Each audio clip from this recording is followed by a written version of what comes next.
Hey everyone, welcome. Thought I'd quickly just take you through the question everyone's asking me and put it up on a website so that no one has to ask me the question anymore. When do I get my money? When do I get my money? I want my money. Okay, let's go and have a look when you get your money from the COVID-19 changes. Right, so what I've got here is the 286-page explanatory memorandum for the bill, and we're looking at boosting cash flow for employers. So what we're effectively doing is throwing money to people who withhold from salary and wages. Probably the best place to look for this kind of information. The ATO is a really good website. If you look on the ATO's website, you'll see that to be eligible, had to hold an ABN, have an Android.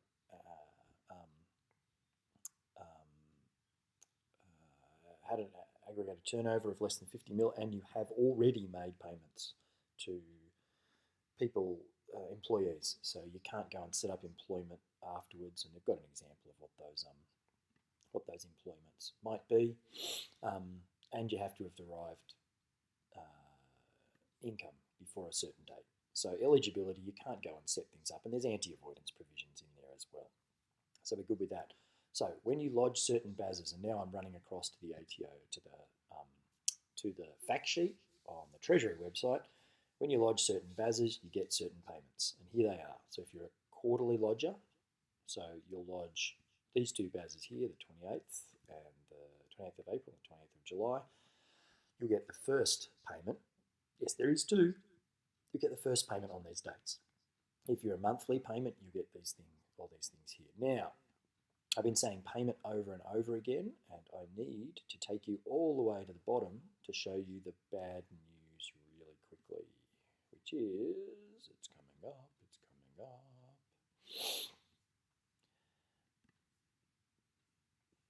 Here we go. The Commissioner may direct how the first or second cash boost payment are made to an entity, including the payment by allocating as a credit to the running balance account or to pay off an amount. Quote, in practice, the payment will generally be applied to reduce liabilities on the same activity statement. So let's be honest, if I go back to the Treasury one, if you are getting, say, 100% credit for the PAYG you pay on this BAS, you still owe that PAYG, so you're not getting any money. So just understand that when I say payment, I actually mean a credit onto your account. So what's the rules? How do I get it? Jumping back to the ATO, I should also say that not-for-profits will also get it as well. So that's great. We've talked about the timing. So the timing will be on these amounts. So the timing will be, go back to Treasury, as when you lodge these, you'll get a credit on your BAS. And when you lodge these BASs, you get another credit on your BAS, which is for the second amount. So the first credit you'll get on your BAS will occur on these two here, or these four here. The second credit will appear on these two here, or these four here. So they're going to be multiple credits that you'll see coming onto the BAS. Now, what will the credits be? Now, that's the interesting thing that we need to spend a little bit of time talking about. The credits will be, pardon me, 100% of the amount withheld up to $50,000. So if I go back to here, and I'm doing the first one, so when I lodge this, if I have $50,000 worth of PAYG payable on my BAS, then I get a credit of $50,000 on my running balance account. So I either don't pay it, and the two offset each other, and everything's good, or I pay it, and I've got a $50,000 credit on my running balance account, which means the ATO can use it to offset other payments, or I can ask for a credit back. All make sense? Now, the interesting thing is monthly lodgers get a special treatment. They get 300% on their first BAS, still limited to $50,000, which means if I had $15,000 that I wanted to withhold on my March BAS, if I lodged $15,000, I get a $45,000 credit on my running balance account, so I could not pay it and ask for 30 grand back. It's all pretty easy. So that's the first payment, up to $50,000. Here's the big one.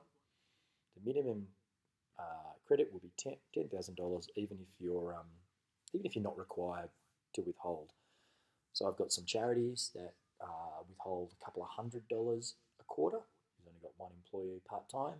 They'll get an immediate $10,000 credit on their running balance account, and I'll ask for that money back very soon. All right. Second cash payment. The additional cash boost is the same amount as you received in your initial cash boost. So you'll see here, Tim's initial cash boost was $10,000. Tim is one of my charities. We only withhold a couple of $100 each month, so there's $10,000 in the running balance account. I have asked for that $10,000 back already.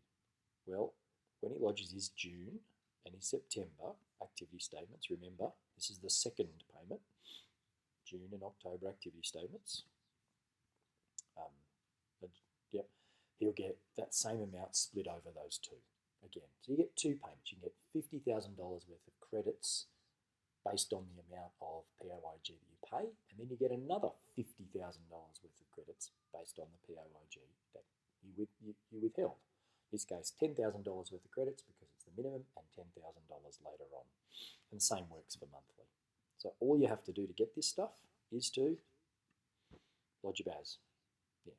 So all you have to do is to lodge it, and they will automatically, and it says finally, if you're in a refund, we will generally leave refunds within 14 days. So let's go to an example. The example is, so Sarah owns a business in South Australia, and she withholds about $15,000 a quarter. She do it monthly? Yep, she's doing monthly. She withholds about $15,000 a month. So in the first month, she lodges her monthly BAS and puts $15,008 in it. I don't know why they did $8. She gets a $45,000 credit. And within 14 days, assuming there's nothing else that's payable, yeah, there'll be no GST, there'll be no POA, whatever. Assuming there's nothing else to be paid, let's say you're in a GST refund position because of the downturn in the business, for Sarah's building business, she would get, until she didn't pay her, she'd get the difference between that, which is about $30,000 as a credit. Now, when she lodges her second BAS, the April BAS, so that's in May 21, she's got another $15,000 worth of PAYG on there.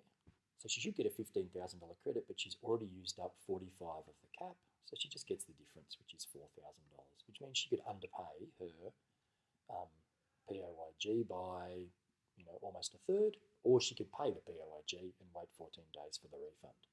Now that she's used the $50,000 cap, nothing else under the first payment. But starting on the 21st of July, the ATO will start firing out additional credits on their accounts. So because they've used $50,000, where's the 50? There's the 50. Because they've done $50,000 across these two periods here, they'll get $12,500 a quarter on the June 2020 BAS. Then they'll get another $12,500 on the July 2020 BAS, and then they'll get another $12,500 on the August 2020 BAS, and then they'll get another $12,500 on the September 2020 BAS. All right, cool. Last thing I have to say on all this, so it's not too hard. You get on a series of BASs, and let's just start with the quarterlies, you get 100% refund of your 100% credit of your PAYG on your running balances, and you get 100% of your PAYG on the running balance account. That's the first thing you get on those two BASs, and then for the next 4 months they'll hit you.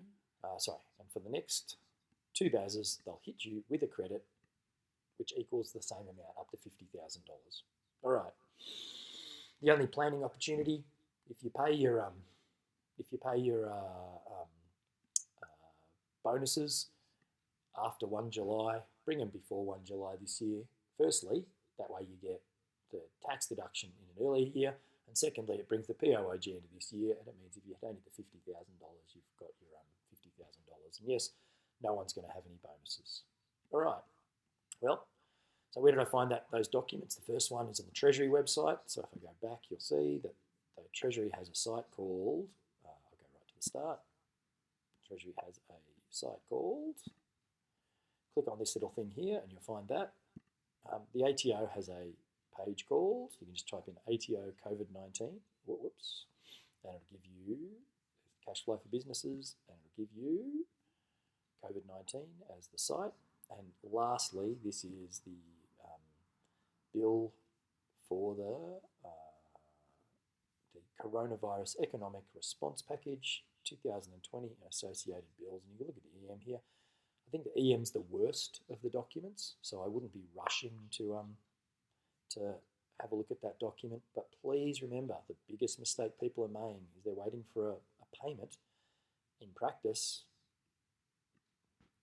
the payment will generally be applied to reduce the liability arising in the same activity statement, resulting in entities being required to pay less to the Commissioner. Hopefully that makes sense. Catch you around.